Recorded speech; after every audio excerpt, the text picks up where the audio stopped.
మీరన్నీ heroine oriented subjects మీరు చాలా చేశారు. దేవుడి దయ వల్ల మీకు మంచి శరీరాకృతి ఉంది. ఆ డ్రెస్సు వేసినా మేము చూసి సంతోషించగలిగిన ఆకారం ఉంది మీకు. అందాన్ని ఆస్వాదించాలండి. అటువంటి విశ్వద ఆయన్ని అంత పెద్ద ఆయన వేమన యోగిని ఆకట్టుకోవడానికి ఆ మాత్రం ఇది లేకపోతే బాగుండదు. ఆ తర్వాత మళ్ళీ సన్యాసినిగా అయిపోయి ఆయనకి జ్ఞానోపదేశం కలగడానికి ఈవిడ ఒక సీన్ ఉంది అక్కడ అని ఆ సీన్ నగ్నంగా చూపించే సీన్ ఉంది. అది చూసి ఆయన ఇదే నా జీవితం అని అనుకుంటాను. ఈ బాహ్యంగా చూసేది జీవితం కాదు, అసలైనది ఇది, నగ్న సత్యం ఇది అని చూపిస్తుంది. అక్కడి నుంచి ఆయన యోగిగా మారతాడు. అందుకనే ఆయన ప్రతి పద్యంలోనూ విశ్వద అభిరాముడు, జ్ఞానోపదేశం చేసిన ఆయన అభిరాముడు, వినర వేమ అంటాడు. ప్రతి పద్యంలోనూ విశ్వదను తలుచుకున్నాడంటే ఆ విశ్వద క్యారెక్టర్కి ఎంత విలువ ఉందో మీకు ఇప్పటికైనా అర్థమైంది కదా. బాగా వివరించారు ఆయన. ఒక పెద్ద యోగిని. ఆ తర్వాత ఇలా చెంగు వేసేసుకొని జస్ట్ కృష్ణుడికి పెట్టుకున్న బొట్టు పెట్టుకొని యోగిని అయిపోతుంది ఈవిడ. ఆయన ఎప్పుడైతే వెళ్ళిపోబ్బా నాకు గగ్గురు పడుస్తాను, ఎప్పుడైతే ఆయన అలా చూసి షాక్ అయిపోయి వెళ్ళిపోతారో అంటే ప్రియుణ్ణి దూరం చేసుకుని ఈవిడ కూడా సన్యాసిగా మారిపోతుంది. ఆ భగవంతుడు ఇదిలో ఉండిపోతుంది. అంత గొప్ప క్యారెక్టర్ కాబట్టి మిమ్మల్ని పిలిచాను, మీరు వేసుకోండి, చాలా అందంగా ఉంటారు.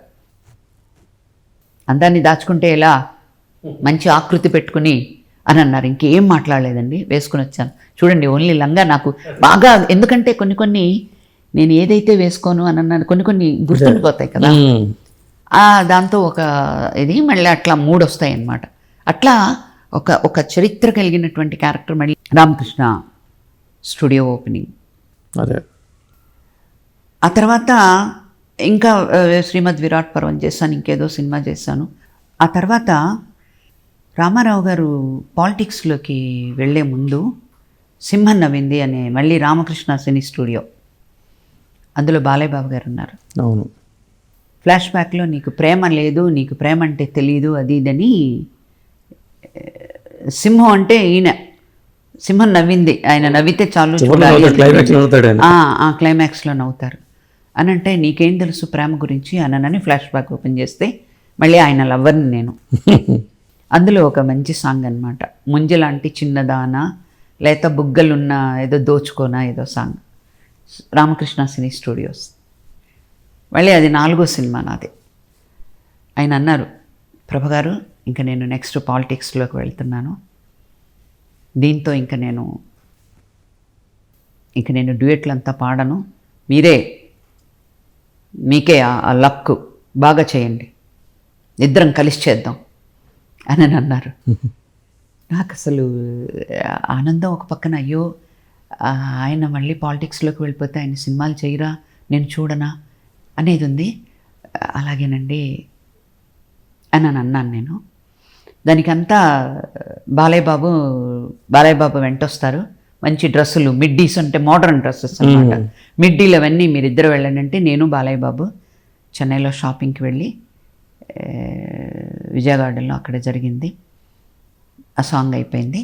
దాని తర్వాత అంటే అది కూడా ఒక ఆయన పాలిటిక్స్లోకి వెళ్ళబోయే ముందు డ్యూయెట్ ఎవరితోనన్నా పాడారు లాస్ట్ అంటే అది నేనే. అది మీరే అంటే ఆ తర్వాత వచ్చారు, అంటే మోహన్ బాబు గారి సినిమా చేశారు అనుకోండి, శ్రీనాథ కవిసారం, అందులో డ్యూయెట్లు లేవు. యంగుగా ఉండి డ్యూయెట్ పాడి చిలిపిగా చేసింది అది నేనే. మీరే. అంటే ఇక్కడ చాలా మంది చెప్తూ ఉంటారు, అన్నపూర్ణ స్టూడియో వాణిశ్రీ గారితో స్టార్ట్ అయింది, రామకృష్ణ సినీ స్టూడియో మీతో స్టార్ట్ అయిందని చెప్పి అప్పట్లో వార్తలు కూడా వచ్చినాయి.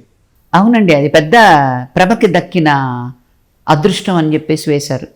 సితారా, సినీ హెరాల్డ్, సినీ ఏవో పేపర్లో ఇప్పుడు ఉండేదండి. అది ఏంటంటే Annapurna cine studio opening Vanisri గారు. అది ఏం సినిమా సెక్రటరీనా వేరే ఇంకేంటి నాకు సరిగ్గా తెలియదు. రామకృష్ణ సినీ స్టూడియో ఓపెనింగ్ ప్రభ. అందుకని ప్రభకి దక్కిన అదృష్టం. వాణిశ్రీ గారు అక్కడైతే, నాగేశ్వరరావు గారు వాణిశ్రీ గారు అక్కడైతే, రామారావు గారితో పాటు ఇక్కడ ప్రభ ఉంది అని అన్నాను. నిజంగా అది కూడా అదృష్టం అండి. ఆ తర్వాత ఆయన ఒక సినిమా చేశారు, నా దేశం అని చెప్పి. ఎలక్షన్ ముందు అంటే ఈ సినిమా అవుతూనే కరెక్ట్, సింహం నవ్విందికి ముందు అనమాట.